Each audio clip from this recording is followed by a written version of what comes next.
다음 주 월요일 전국 법원의 판사들이 모이는 전국 법관 대표회의가 열립니다. 이재명 민주당 대선 후보의 공직선거법 위반 사건에 대한 대법원의 파기환송 결과로 임시회의가 열리는 겁니다. 이번 회의가 어떤 의미를 가지고 있는지 백인성 법조 전문기자와 함께 알아보도록 하겠습니다. 안녕하세요. 자, 백 기자, 지금 전국 법관 대표회의 지금 다음 주 월요일에 열리는 거로 예정돼 있는데 도대체 이게 어떤 회의입니까? 네, 전국 법관 대표회의는요, 각 법원에서 선출된 대표 판사들이 사법 행정 그리고 법관 독립에 대해서 의견을 표명하는 법관들의 유일한 공식 회의체입니다.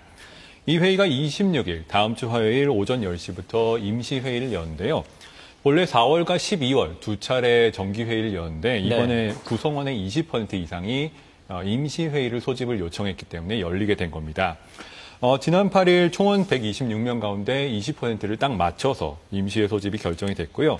현장 참석과 온라인 참석이 병행이 되고 안건 표결도 이뤄질 수 있다고 합니다. 네, 그렇군요. 지금 어떻습니까? 이 법관 대표회의 이게 열리게 된 계기가 이재명 대선 후보에 대한 그 대법원 판결 이것 때문이 아닙니까? 맞습니다. 말씀하신 것처럼요. 대법원이 이재명 후보의 공직선거법 위반 사건을 유죄 취지로 파기환송하면서 이 논란이 일자 그 여파로 열리게 된 건데요. 네. 당초에는 대법원이 이 사건을 유죄 취지로 빠르게 판결한 게 정치적 중립을 위반한 것인지 그리고 정치권의 사법부 독립 침해 논란을 함께 논의하자는 취지였습니다. 자, 그렇다면 그런 내용이 다음 주 월요일 날 열리는 회의의 안건으로 들어가 있는 겁니까? 일정 부분은 그렇다 이렇게 봐야 될 것 같습니다. 네. 전국 법관대표회의 안건은 구성원들에게 일주일 전쯤에 통보가 되는데요. 이번엔 두 가지 안건이 올라와 있습니다. 네. 우선 첫 번째 안건은 다소 선언적인데요. 민주국가에서 재판 독립은 절대적으로 보장되어야 할 가치고 재판의 공정성과 사법의 민주적 책임성을 준수하기 위해 노력하겠다. 그리고 사태 경과를 모니터링하고 원인을 분석해서 대책을 논의하겠다. 이 내용이고요. 네. 두 번째 안건이 핵심으로 보이는데 전국 대표회의는 이 특정 사건의 이례적 절차 진행으로 사법에 대한 신뢰가 흔들린 것을 심각하게 인식을 한다. 그리고 개별 재판을 이유로 한 각종 책임 추궁과 제도 변경이 재판 독립을 침해할 가능성에 대해서도 깊이 우려한다는 부분입니다. 지금 백 기자가 회의 안건 관련돼서 지금 두 번째 안건이 핵심이라고 했는데 이유가 뭡니까? 이 안건을 놓고요, 찬반 의견이 첨예하게 부딪힐 걸로 예상이 되고요. 네. 또 의결 여부에 대해서 파장이 일 것으로 예상되는 안건이기 때문입니다. 법조계에서는 두 번째 안건 가운데 특정 사건의 이례적 절차 진행, 이 표현은 이 후보의 공직선거법 재판에 대한 대법원의 선고를 얘기하는 걸로 해석을 하고 있고요. 대법원장이 전원합의체에 직접 회부했고 또 전원합의체에 회부된 지 며칠이 지나지 않아서 결론이 났는데 네. 이례적으로 빠른 절차 진행이 이런 표현의 배경으로 보입니다. 그런데 앞서 사법에 대한 신뢰가 흔들렸다. 이런 표현이 있었는데 이런 문구는 그러니까 굉장히 강한 표현인데다가 무엇보다 다른 판사의 재판 진행에 대한 평가라고 볼 수가 있거든요.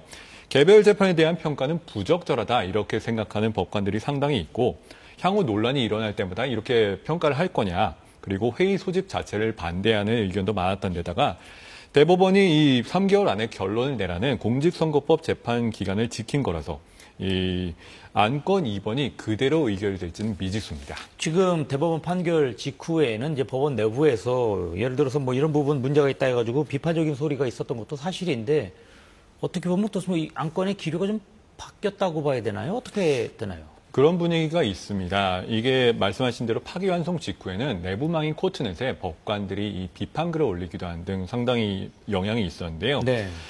그래서 대법원 심리 선고가 이례적으로 빠르게 진행된 부분에 대해서 정치적 중립에 대한 의심을 불러일으킨 것을 두고 이 회의에서 어떤 유감을 표할지가 관심사였는데 결국 요건이 안 돼서 정식 안건으로 상정이 되지는 않았습니다. 오히려 지금 내부 기류는 외부적 상황으로 하여금 판사들을 뭉치게 한 거 아니냐 이런 기류가 강한데요. 예. 안건 2번을 보시면요. 개별 재판을 이유로 한 각종 책임 추궁과 제도 변경 문구가 있습니다. 민주당이 이 대법원 판결 이후에 대선 개입 의혹 청문회를 강행을 했는데요.